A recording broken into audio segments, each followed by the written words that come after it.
athletes, but I have much more personal experience with elite-level athletes. And one of the groups that I've worked the most with is USA Track and Field.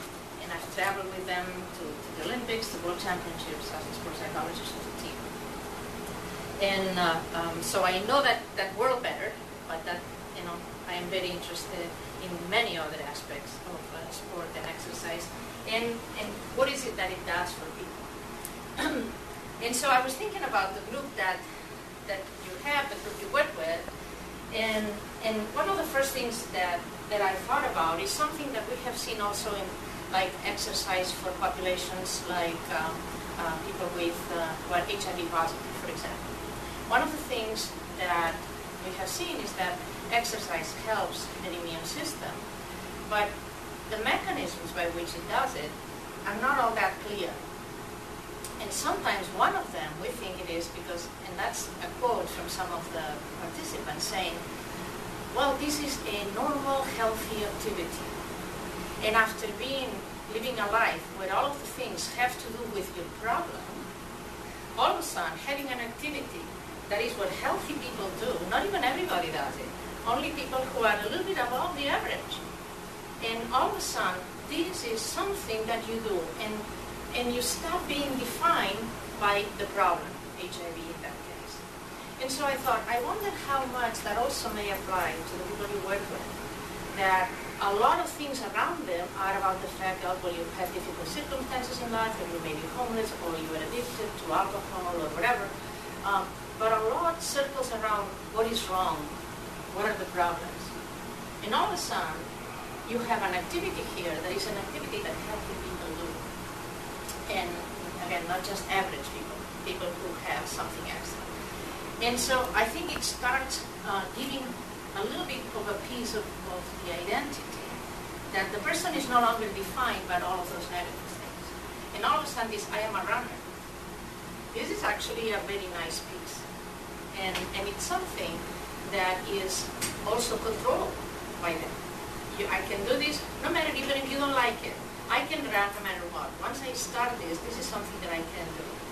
And so I think that is actually a piece that starts connecting with the healthy, strong part that is still there. I mean, people are, sometimes I talk to athletes saying, you know what, if we made a pie and divided it into slices, sometimes there is a piece that is the largest. And before the Olympics, competitive athlete gets very big. But you still are either a boyfriend or girlfriend and father or son, or, you have many other parts to you. And so, and everything is important, even if it's not equally large. When you're a graduate student, sometimes graduate student is a big chunk of the pie, but it doesn't define the person.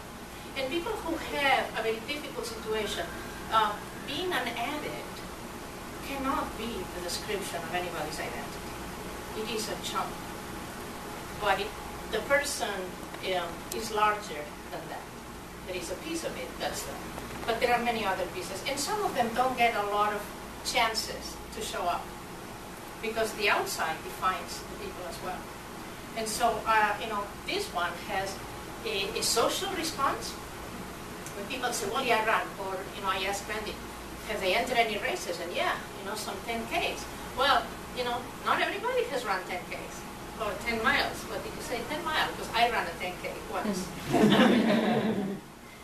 Running was not my sport, but I ran one 10K. But a 10 mile, no, I haven't done that. So again, there are a number of things that socially send you back. Are like, wow, you've done what? Wow, that's pretty good.